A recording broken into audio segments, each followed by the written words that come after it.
Good morning and welcome to agri Pathshala. नमस्कार, राधे राधे। कैसे आप लोग? उम्मीद है सभी लोग अच्छे होंगे। दीपावली भी अच्छी से मनाई होगी और थोड़ा थोड़ा पढ़ा भी होगा। तो आज से हम लोग फिर से दोबारा उसी पैटर्न पे स्टार्ट करते हैं, ठीक है। और हम लोग चलेंगे, देखेंगे आज क्या पढ़ेंगे। प्लांट पैथोलॉजी का पहला चैप्टर पढ़ेंगे, ठीक है। हमारी जो है एंटोमोलॉजी वो कंप्लीट हो गई है और टोटल नंबर आज की क्लास है 33 नंबर की क्लास है, ठीक है। 32 हमने कंप्लीट कर दिया, जिसमें हमने जो पैथोलॉजी के आगे के जितने भी नेमराज सुंडा के सब्जेक्ट हैं उनको हमने मल्टीपल चॉइस क्वेश्चन के हिसाब से पूरे के पूरे कंप्लीट कर दिए। अगर आप उनको देखा है या देखेंगे तो आपको एक एक चीज़ जो नेमराज सुंडा की है, हर एक क्वेश्चन से 4 क्वेश्चन आपको मिलेंगे, ठीक है। वो आपकी धीरे धीरे कंप्लीट हो गई है इतनी। आज हम स्टार्ट करेंगे प्लांट पैथोलॉजी का लेक्चर, ठीक है, जो कि पेज नंबर 303 से लेकर 313 के बीच के जितने भी क्वेश्चन बनते हैं उनको हम लोग डिस्कस करेंगे, ठीक है। तो हम लोग चलते हैं पहले क्वेश्चन पे। उम्मीद है आप लोग चैनल को सब्सक्राइब जरूर कर देंगे, लाइक कर देंगे, शेयर कर देंगे, ठीक है। अगर आप लोगों को PDF चाहिए तो आपको ये हमारा व्हाट्सएप जो चैनल है, नंबर है, ये दिख रहा है। इसके अगर यहाँ आप नहीं आना चाहते तो लास्ट में हमारा जो है टेलीग्राम चैनल है, उसको ज्वाइन करके वहाँ से आप PDF प्राप्त कर सकते हैं। वो सारी की सारी क्लासों की लिंक भी वहीं से मिल जाएगी, ठीक है, जितनी भी क्लास आज तक हुई हैं, ठीक है। हम लोग चलते हैं पहले क्वेश्चन पे। पहला क्वेश्चन है हमारा, रोग पैदा करने की चयापचय घटना, ये घटनाओं, ठीक है, धरनो हो गया है, ठीक है। घटनाओं की श्रृंखला को क्या कहते हैं? जो हमारे रोग, अब कुछ ऐसे हमारे कॉन्सेप्ट होते हैं जो कि हमें रोग पैदा करते हैं और धीरे धीरे उनकी घटनाओं को एक चैन के रूप में बना लेते हैं, ठीक है। पहले मान लो रोग पैदा किया, ठीक है। चयापचय मतलब होता है मेटाबॉलिक एक्टिविटी, जो होता है मेटाबॉलिक एक्टिविटी, ठीक है। जो और बेसिकली हम लोग पैथोलॉजी पढ़ रहे हैं, ठीक है। और हम लोग जो प्लांट का एग्रीकल्चर पढ़े तो हम लोग प्लांट के बारे में बात करेंगे, ठीक है, एग्रीकल्चर के बारे में। तो हमारे जो प्लांट होते हैं उनकी जो मेटाबॉलिक एक्टिविटी में, ठीक है, जो उसमें घटनाएं होते हैं, मेटाबॉलिक एक्टिविटी होती है, उनमें जो है एक चैन जैसा बना लेते हैं। श्रृंखला मतलब एक चैन जैसा बना लेते हैं, ठीक है। और धीरे धीरे वो रोग को आगे बढ़ाते जाते हैं और उनके जो डिजीज़ होते हैं वो बॉर्न होते जाते हैं, रोग पैदा होते जाते हैं, ठीक है। उस तरीके को या उस कॉन्सेप्ट को हम लोग क्या कहते हैं? आपके पास ऑप्शन है पैथोजेनेसिस, पैथोजेनेसिटी, वायरुलेशंस या वीरियन। पैथोजेनेसिस, पैथोजेनेसिटी, वायरुलेंस या वीरियन। तो अगर इसके सही आंसर की बात करें, इसका सही आंसर होगा पैथोजेनेसिस, ठीक है। जो कि हमारी प्लांट की जो मेटाबॉलिक एक्टिविटी होती है उनमें एक चैन जैसा डिजीज़ बना लेते हैं, उसे कहते हैं पैथोजेनेसिस। अगला है पैथोजेनेसिस, पैथोजेनेसिटी, ठीक। पैथोजेनेसिटी की बात करते हैं। ये जो हमारा पैथोजन होता है, पैथोजन क्या होता है? जो कि हमें रोग, हमारा जो प्लांट होता है उसमें रोग फैलाता है, ठीक है। जो रोग फैलाता है उसे पैथोजन कहते हैं। उसकी कैपेबिलिटी, कैपेबिलिटी, जैसे आप लोग कहते हैं, आप आपस में कहते होंगे, कोई आपसे तुम्हारी कैपेबिलिटी कितनी। कैपेबिलिटी मतलब आपकी उसकी क्षमता को दर्शाता है, ठीक है, ठीक है। तो किसी पैथोजन की कैपेबिलिटी को कौन सा कॉन्सेप्ट दर्शाता है? पैथोजेनिसिटी। क्या दर्शाता है? किस कैपेबिलिटी से वो रोग जो है प्लांट में लग रहा है, ठीक है। ज़्यादा तेज़ से लग रहा है तो पूरे प्लांट को जल्दी ख़राब कर देगा, धीरे धीरे लग रहा है तो प्लांट को धीरे धीरे ख़राब करेगा। उसी तरीके से कैपेबिलिटी इसकी मापी जाती है, ठीक है। अगला हम बात करते हैं वायरुलेंस की। वायरुलेंस क्या होता है? Degree of infectivity, degree of infectivity मतलब किस तरीके से जो हमारा प्लांट है वो इन्फेक्ट हो रहा है, मतलब उस जो रोग लगा है उस रोग से किस तरीके से हमारा प्लांट जो है किस डिग्री से इन्फेक्ट हो रहा है, ठीक है।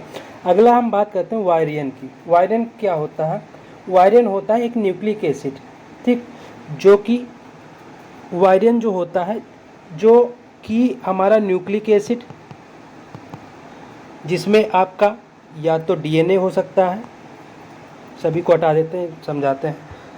ये कॉन्सिस्ट होता है, मतलब संगठन होता है, ये एक संगठन होता है, ठीक है।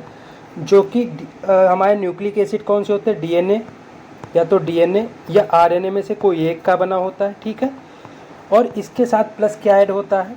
इसके साथ ऐड होता है हमारी जो प्रोटीन होती है, जो इसके आसपास डीएनए के आसपास प्रोटीन रहती है वो इसमें जो कंसिस्ट होती है या इसमें संगठन के रूप में मिलती है, तो उससे क्या बनता है, उससे वायरियन बनता है। क्या बनता है, उससे वायरियन बनता है। ठीक है, तो वायरियन क्या हो गया, जो कि हमारा संगठन होता है किसका, न्यूक्लिक एसिड का और प्रोटीन का, जो उसके सराउंडेड प्रोटीन होती है।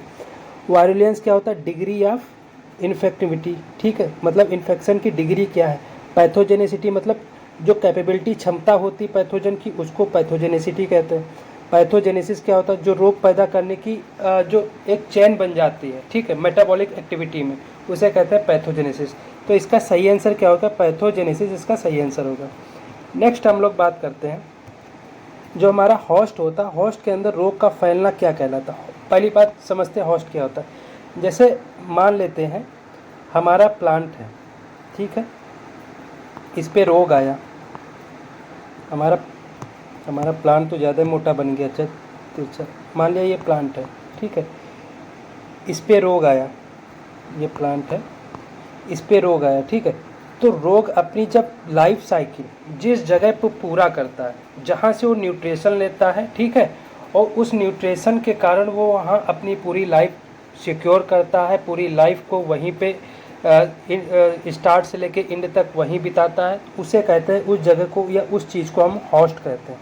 क्या कहते हैं, उस चीज़ को हम होस्ट कहते हैं। ठीक है, जैसे हम लोग कहीं पे जाए, ठीक है, किसी के घर में जाते हैं, ठीक है, और उस घर से हम खाना भी खाते हैं, वहाँ पे धीरे धीरे हम चीज़ों को ख़राब भी करते हैं या नहीं भी ख़राब करते, लेकिन वहीं पे रहते हैं, तो हमारे लिए वो चीज़ क्या हो गई, वो चीज़ हमारे लिए होस्ट हो गई। मतलब रहने का ठिकाना जो होता है वो हमारा होस्ट होता है, जहाँ से हमें न्यूट्रिशन वगैरह या कीटों को जो न्यूट्रिशन वगैरह मिलता है, या जो हमारे रोग होते हैं, डिजीज़ होते हैं, उनको जो न्यूट्रिशन वगैरह मिलता है वो क्या होता है, वो होस्ट होता है। ठीक है, अगला बात करते हैं, इसमें कॉन्सेप्ट दिया गया होस्ट के अंदर रोग का फैलना क्या कहलाता है। जो होस्ट होता है उसके अंदर रोग का फैलना क्या कहलाता है, वो उसका सही आंसर होगा इन्वेजन। इन्वेजन मतलब होता है किसी के, जैसे अभी कॉन्फ्लिक्ट चल रहा है ना, अभी जैसे इजराइल और हमास वगैरह का कॉन्फ्लिक्ट, तो इजराइल इन्वेजन कर गया है, इन्वेजन हमास में कर गया, मतलब फ़िलिस्तीन में कर गया, यानी कि जो इजराइल है वो घुस गया है कहाँ पे, फ़िलिस्तीन में, तो इन्वेजन कर गया। इसी तरीके से हमारा जो डिजीज़ होता है वो किसी प्लांट में अगर अंदर घुस जाता है और उसके बाद फैल जाता है तो उसे क्या कहते हैं, इन्वेजन कहते हैं। इनोकुलम क्या होता है, इनोकुलम होता है जब किसी डिजीज़ के कांटेक्ट में हमारा प्लांट आ जाता है, कांटेक्ट में आ जाता है, ठीक है, उसके बाद क्या होता है, वो इन्फेक्ट हो जाता है। क्या हो जाता है, उसके बाद जो है वो इन्फेक्ट हो जाता है, मतलब उसके बाद वो संक्रमित हो जाता है, वो क्या था, इनोकुलम। ठीक है, छोटा छोटा अंतर है और बहुत बारीक अंतर है, इसको समझना पड़ेगा।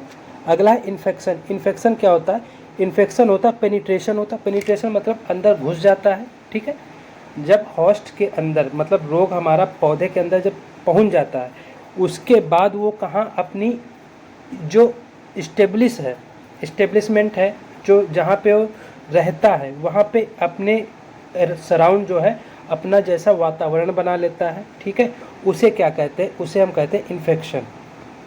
जो इस्टेब्लिशमेंट है ऑफ पैथोजन का, पैथोजन मतलब जिससे हमारा रोग फैलता है, उसका जो इस्टेब्लिशमेंट है आफ्टर पेनिट्रेशन मतलब घुसने के बाद, तो उसे कहते हैं इन्फेक्शन। इंक्यूबेशन पीरियड क्या होता है, इंक्यूबेशन पीरियड होता है जो हमारा पेनिट्रेशन मतलब घुसने से लेके कांटेक्ट से होने से लेके जब तक पहला सिम्टम हमारा दिखाता है, ठीक है, उस टाइम को हम क्या कहते हैं, इंक्यूबेशन पीरियड कहते हैं। क्या कहते हैं, इंक्यूबेशन पीरियड कहते हैं।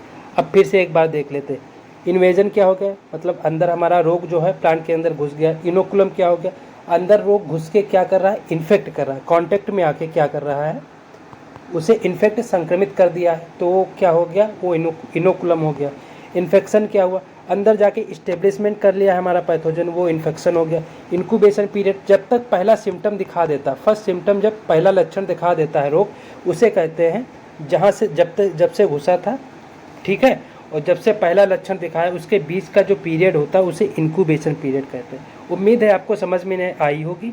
अगर नहीं समझ में आया तो एक बार कमेंट कर दीजिए, दोबारा हम आपको ये फिर बता देंगे, समझा देंगे। ठीक है, नेक्स्ट हम लोग चलते हैं। नेक्स्ट हमारा जो है क्वेश्चन है, निम्न में कॉफ़ी रस्ट ऑफ श्रीलंका, हमारा अगला क्वेश्चन है, निम्न में कॉफ़ी रस्ट ऑफ श्रीलंका का कारण क्या था? जो श्रीलंका में कॉफ़ी रस्ट हुआ था उसका पैथोजन क्या था? उसका पैथोजन था हेमेलिया वेस्ट्रिकोला। उसका पैथोजन क्या था? हेमेलिया वेस्ट्रिकोला इसका पैथोजन था। ठीक है। वहीं अगर हम बात करते हैं अगले ऑप्शन की, लेट ऑफ ब्लाइट पोटैटो, ये जब आयरिश फेमाइन आया था, ठीक, जब अकाल पड़ा था आयरलैंड में, तो वहाँ आया था। ये कब आया था? 1845 में। ठीक है। लेट ब्लाइट ऑफ पोटैटो, ठीक है। इसका पैथोजन क्या होता? इसका पैथोजन फाइटोपथेरा इनफेस्टांस। इसका पैथोजन क्या होता है? फाइटोपथेरा इनफेस्टांस। अगला है प्लाज्मोफोरा विटिकोला, ये होता है डाउनी मिल्ड्यू ऑफ ग्रेप्स। जो हमारे अंगूर होते हैं उनमें जो डाउनी मिल्ड्यू डिजीज़ लगता है उसका पैथोजन क्या होता है? प्लाज्मोफोरा विटिकोला। जहाँ विटिकोला आ जाए आप जान जाइए ग्रेप्स का ही डिजीज़ है। ठीक है, डाउनी मिल्ड्यू ऑफ ग्रेप्स। ठीक है। ये कब आया था? ये फ्रांस में आया था। ये जो है कहाँ आया था? ये फ्रांस में आया था। अगला है हेलमिंथोस्पोरियम ओराइजी। ठीक है। ये क्या होता है? ये ब्राउन स्पॉट डिजीज़ होता है। किसका होता है? राइस का होता है। किसका होता है? राइस का होता है। ब्राउन स्पॉट डिजीज़ किसका होता है? राइस का होता है। जो हमारा बंगाल फेमाइन आया था 1943 में, ये किसके कारण आया था? यह आया था हेलमिंथोस्पोरियम ओराइजी के कारण। ठीक है। जो बंगाल फेमाइन आया था, इसको ऐसे देख ले, बंगाल फेमाइन आया था 1943 में। ठीक है। किसके कारण आया था? हेलमिंथोस्पोरियम ओराइजी। इसे, ये किसका पैथोजन है? ये है ब्राउन स्पॉट ऑफ राइस। ठीक, of rice, brown spot of rice का पैथोजन है। ठीक है। तो अगर इसके सही आंसर की बात करते हैं, इसका सही आंसर होगा हेमेलिया वेस्ट्रिकोला, जो कॉफ़ी रस्ट का श्रीलंका में पैथोजन है। ठीक है। अगला हम क्वेश्चन देखते हैं। नेक्स्ट है, फादर ऑफ माइकोलॉजी कौन है? अगर फादर ऑफ माइकोलॉजी की बात करते हैं तो आपके पास ऑप्शन है P A Micheli, Prevost, Anton de Bary, Robert Koch. P A Micheli, Prevost, Anton de Bary, Robert Koch. तो इसका सही आंसर होगा पी ए मिकेली। क्या सही आंसर होगा? पी ए मिकेली को फादर ऑफ माइकोलॉजी कहा जाता है। अगर प्रीवोस्ट की बात करते हैं तो इन्होंने जो बंट डिजीज़ है, जो रोग होता है फंगस से, उसकी जो साइकिल है, उसका जो जीवन चक्र, उसको खोजा था, उसको डिस्कवर किया था। जो बंट डिजीज़ की लाइफ साइकिल है उसको खोजा था किसने? प्रीवोस्ट ने। एंटोन डी वेरी की बात करते हैं, इन्हें जो है फादर ऑफ प्लांट पैथोलॉजी बोला जाता है। फादर ऑफ प्लांट पैथोलॉजी बोला जाता है किसे? एंटोन डी वेरी को। रॉबर्ट कोच की बात करते हैं, इन्होंने जो है एंथ्रेक्स डिजीज़ को डिस्कवर किया था पहली बार जो एंथ्रेक्स डिजीज़ है किसने डिस्कवर किया था? रॉबर्ट कोच ने। तो इसका सही आंसर क्या हो जाएगा? पी ए मिकेली को फादर ऑफ माइकोलॉजी कहा जाता है। नेक्स्ट हम बात करते हैं, जीन फॉर जीन कॉन्सेप्ट किसने दिया था? जीन फॉर जीन कॉन्सेप्ट किसने दिया था? आपके पास ऑप्शन है एच एच फ्लोर, शेफर्ड, डीनियर, ई जे बटलर, के सी मेहता। तो ई जी और जीन फॉर जीन कॉन्सेप्ट दिया था एच एच फ्लोर ने। किसने दिया था? एच एच फ्लोर ने जीन फॉर जीन कॉन्सेप्ट दिया था। अगर शेफर्ड की बात करते हैं, शेफर्ड तो थे, इन्होंने डीएनए का डबल स्टैंडर्ड मॉडल खोजा था। डीएनए का डबल स्टैंडर्ड मॉडल खोजा था किसने? शेफर्ड ने। कब? 1968 में। ठीक, 1968 में। अगर डीनियर की बात करते हैं, इन्होंने वायरॉइड खोजा था, वायरॉइड टर्म दिया था। कौन सा टर्म दिया था? वायरॉइड। डीनियर ने वायरॉइड टर्म दिया था। कब? 1971 में। मतलब डीएनए डबल स्टैंडर्ड मॉडल 1968 में खोजा शेफर्ड में, डीनियर ने वायरॉइड टर्म दिया 1971 में। ठीक है। वहीं अगर बात करते हैं ई जे बटलर की, ई जे बटलर को father of plant pathology of India कहा जाता है। इंडिया का जो प्लांट पैथोलॉजी का फादर कहा जाता है, ई जे बटलर को कहा जाता है। एक चीज़ और इन्हें बोला जाता है, इन्हें फादर ऑफ माइकोलॉजी भी कहा जाता है। कहाँ का? इंडिया का। Father of mycology, father of pathology, दोनों ई जे बटलर को कहा जाता है। कहाँ का? इंडिया का। वर्ल्ड के अलग है। वर्ल्ड का अगर प्लांट पैथोलॉजी का फादर बोले तो क्या कौन है, एंटोन डिबेरी। ठीक है, वर्ल्ड का जो फादर है पैथोलॉजी का वो कौन है, एंटोन डिबेरी। अगर हम माइकोलॉजी का फादर बोलते हैं वर्ल्ड का, पीए मिकेली वर्ल्ड के माइकोलॉजी के फादर। अगर केसी मेहता की बात करते हैं, इन्होंने व्हीट रस्ट को खोजा था। कहाँ खोजा था, व्हीट रस्ट को खोजा था केसी मेहता ने। व्हीट रस्ट को खोजा था किसने, केसी मेहता ने। तो इसका सही आंसर क्या होगा, हो जाएगा एच.एस. फ्लोर, इसका सही आंसर हो जाएगा। नेक्स्ट हम लोग बात करते हैं, जब देश के किसी विशेष हिस्से में बीमारी फैल जाए तो उसे क्या कहते हैं, स्थानिक रोग, जिसे क्या बोलते हैं हम, इंडेमिक इंग्लिश में भी आपको बता देते हैं। महामारी या संक्रमण, जिसे क्या बोलते हैं, पेंडेमिक, सॉरी इपीडेमिक, ठीक, उसे क्या बोलेंगे, इपीडेमिक बोलेंगे। इसे बोलते हैं क्या, इसे बोलेंगे एंडेमिक, इसी बोलेंगे इपीडेमिक। और इसे छिटपुट बीमारी मतलब स्पोरेडिक बोलेंगे, इसे स्पोरेडिक बोलेंगे, ठीक। सर्वव्यापी, इसे पेंडेमिक बोलेंगे। पेंडेमिक का हम लोगों ने एग्जाम्पल देखा है, जो हमारी कोविड-19 आया था महामारी, वो क्या था हमारा, पेंडेमिक, मतलब पूरे विश्व में फैला था, सर्वव्यापी था, वो पेंडेमिक हो जाएगा।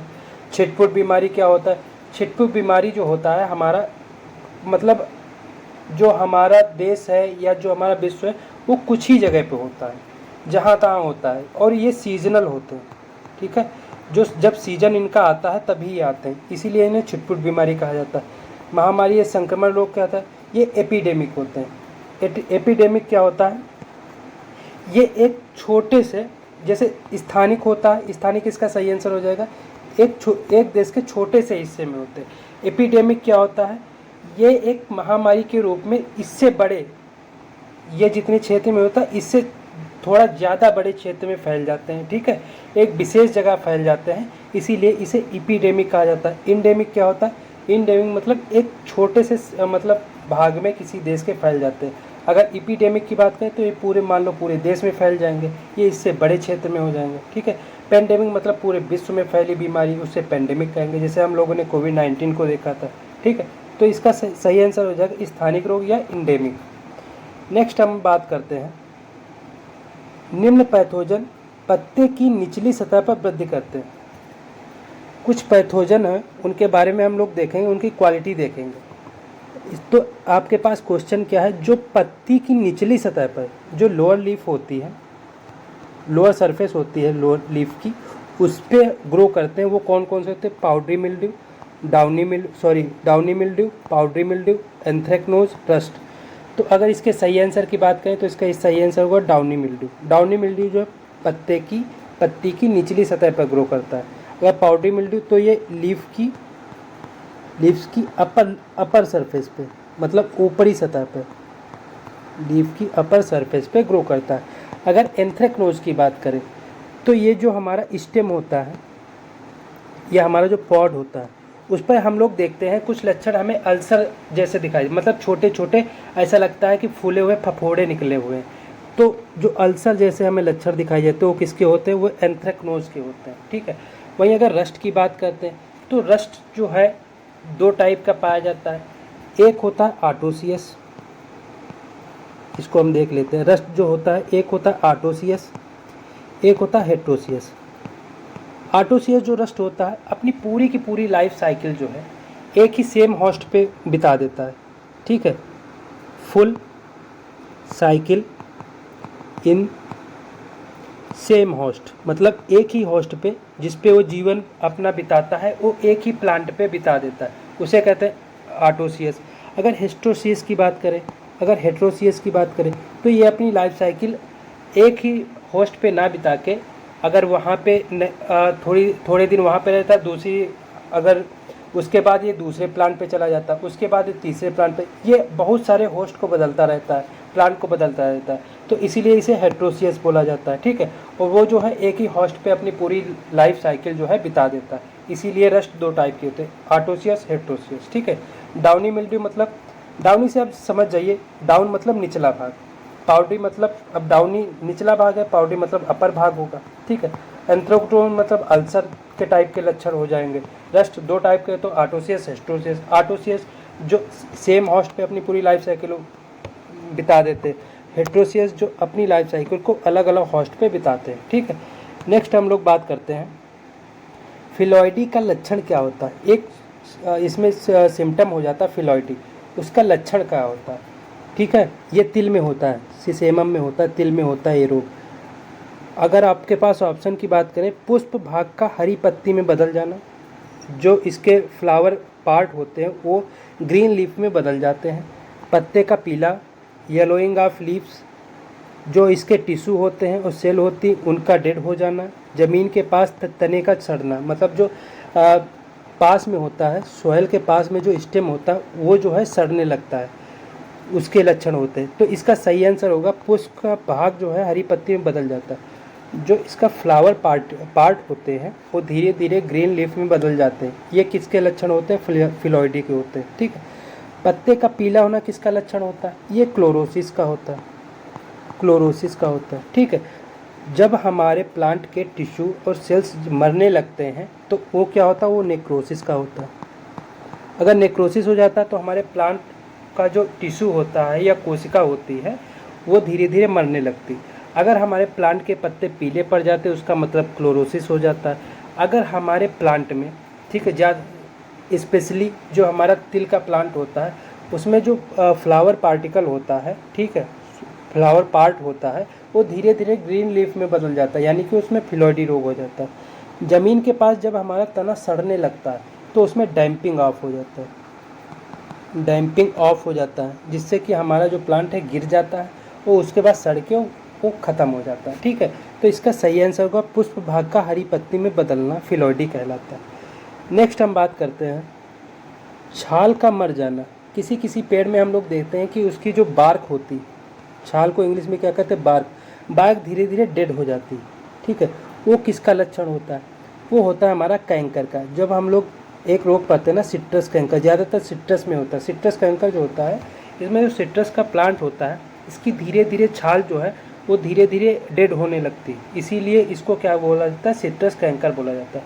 अगला है हमारा ब्लाइट। इसका क्या लक्षण होता है? जब हमारा प्लांट होता है उसकी जो पत्तियां होती है या उसका स्टेम जो होता है वो धीरे धीरे बर्न होने लगता है, बर्न होते लग, ठीक है, जलने जैसा प्रतीत होने लगता है, तो वो उसमें कौन सा रोग होता है? ब्लाइट हो जाता है। ठीक है, विल्ट की बात करते हैं। विल्ट मतलब जब हमारा प्लांट जो होता है उसकी जो पत्तियां होती हैं, ठीक, वो धीरे धीरे सूखने लगती हैं, सूखने के बाद वो कहाँ गिर जाती हैं। ठीक है, तो वो क्या हो जाता है? विल्ट हो जाता है। कर्ल मतलब क्या होता है? घूमा हुआ। जब इसकी पत्तियां कर्ल हो जाती मतलब घूम जाती हैं ऊपर या नीचे की तरफ। ठीक है, जब किसी प्लांट की मान लिया पत्तियां होती हैं, ठीक, मान लिया ये पत्ती है, तो ये धीरे धीरे अंदर की ओर घूम गई, अंदर की ऐसे ऐसे घूम गई, बंद हो गई, तो इस टाइप के रोग को क्या कहते हैं? इस टाइप के रोग को कहते हैं कर्ल।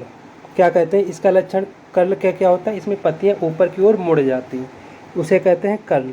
ठीक है, पत्ती का मुड़ना क्या कहलाता है? कर्ल कहलाता है। ठीक है, नेक्स्ट है, उम्मीद है ये चीज़ आपको समझ में आई होगी। नेक्स्ट हम बात करते हैं एसेक्सुअल रिप्रोडक्शन में किस प्रकार के स्पोर होते हैं। अगर एसेक्सुअल रिप्रोडक्शन की बात करते हैं, ठीक है, तो जू स्पोर्स, ओ स्पोर्स दोनों या इनमें से कोई नहीं, तो ऐसे कौन से स्पोर हो जो तो एसेक्सुअल रिप्रोडक्शन में भाग लेते हैं? इसका सही आंसर हो जाएगा जू स्पोर्स। जो जू स्पोर्स होते हैं वो एसेक्सुअल, जो हमारा फंजाई होता है, फंगस होता है, उसके एसेक्सुअल रिप्रोडक्शन में भाग लेते हैं। ओ स्पोर की बात करते हैं, जो सेक्सुअल रिप्रोडक्शन होता है, ठीक है, जो सेक्सुअल रिप्रोडक्शन होता है उसमें भाग लेते हैं कौन? ओ स्पोर।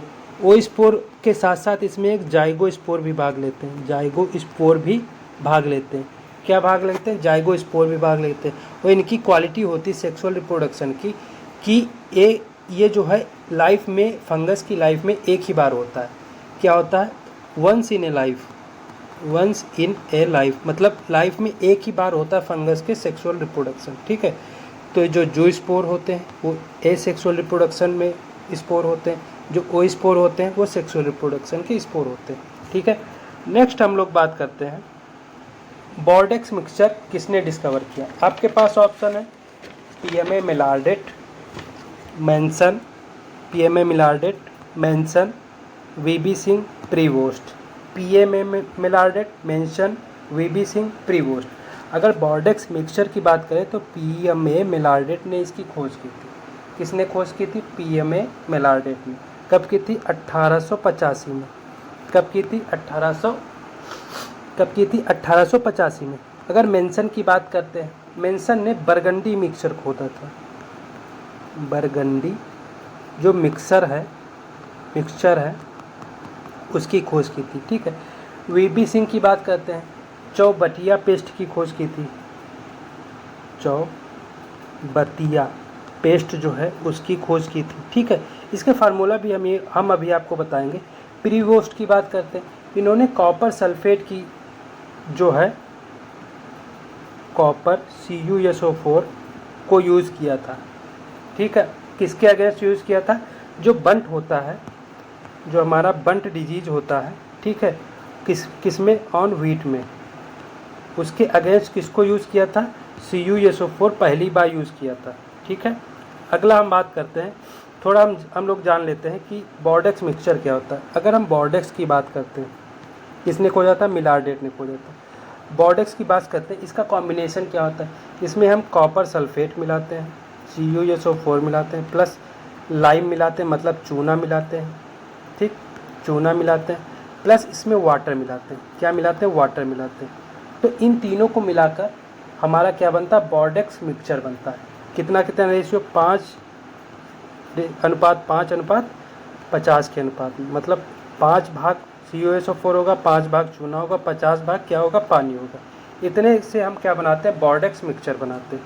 नेक्स्ट हम बात करते हैं बरगंडी मिक्सचर की। बरगंडी मिक्सचर की, ठीक है, बरगंडी मिक्सचर की। तो इसमें हम क्या करते हैं? इसमें भी हम सबसे पहले कॉपर सल्फेट लेते हैं। ठीक, उसके बाद इसमें हम चूना ना लेके सोडियम कार्बोनेट लेते हैं, NaCO3 लेते हैं। ठीक, सोडियम कार्बोनेट लेते हैं, फिर हम क्या लेते हैं? वाटर लेते हैं, पानी लेते हैं। ठीक है। इसमें कितना रेशियो रखते हैं?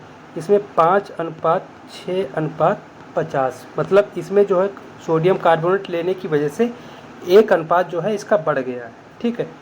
उसमें क्या था? कॉपर सल्फेट था, लाइम था, आपका चूना हो गया था, वाटर हो गया। 5:5:50 के अनुपात में। बरगंडी में आपका हो जाएगा कॉपर सल्फेट, सोडियम बाइकार्बोनेट और वाटर हो जाएगा। ठीक है, सोडियम कार्बोनेट हो जाएगा और वाटर हो जाएगा 5:6:50 के अनुपात में। ठीक है। नेक्स्ट हम बात करते हैं चौबटिया। नेक्स्ट हम चौबटिया की बात करते हैं। ठीक है, चौबटिया मिक्सचर की बात करते हैं। ये मैंने अभी आपको बताया किसने खोजा था? वीबी सिंह ने खोजा था। ठीक, कब? 1942 में। ठीक है। चौबटिया स्पेस हम बात करते हैं, इसमें कॉपर, ठीक है, इसमें कॉपर कार्बोनेट मिलाते हैं। ठीक, कैल्शियम कार्बोनेट मिलाते हैं। ठीक, प्लस रेड लेड मिलाते हैं। ठीक है। उसके बाद हम जो हमारी लिनसीड होती है, अलसी होती है, उसका ऑयल मिलाते हैं। उससे हमारा क्या बनता है? उससे हमारा चौबटिया पेस्ट बनता है। ये कितना अनुपात होता है? 8:8:10 अनुपात, 8:8:10 के अनुपात में। ठीक है। तो ये भी उम्मीद है समझ में आया होगा। अगर कुछ समझ में नहीं आता है तो आप हमें कमेंट कर सकते हैं, हम आपको ज़रूर बताएंगे। नहीं बताएं तो आप दोबारा हमें शिकायत कर सकते हैं अगर नहीं बताते, वरना हम हर चीज़ आपको बताते हैं। बस आप जो चीज़ आपको समझ नहीं आती आप कमेंट करिए, ठीक है, उसका आपका सलूशन पक्का निकलेगा।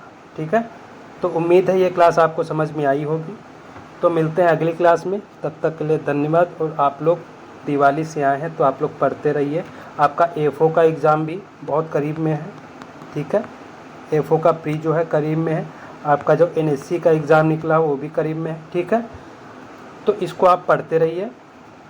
और जो आपका AGTA का एग्ज़ाम है, ठीक है, उसके पहले हम आपको इतना कंप्लीट करा देंगे कि आपको AGTA में रिवाइज़ करने की ज़रूरत ही नहीं पड़ेगी। ठीक है। आप बस इन वीडियो को फॉलो करते रहिए और धीरे 20-20 में आपको नेमरा सुंडा के जो हिंदी का वीडियो है वो भी धीरे धीरे उस बुक को भी कंप्लीट कराते रहेंगे। ठीक है।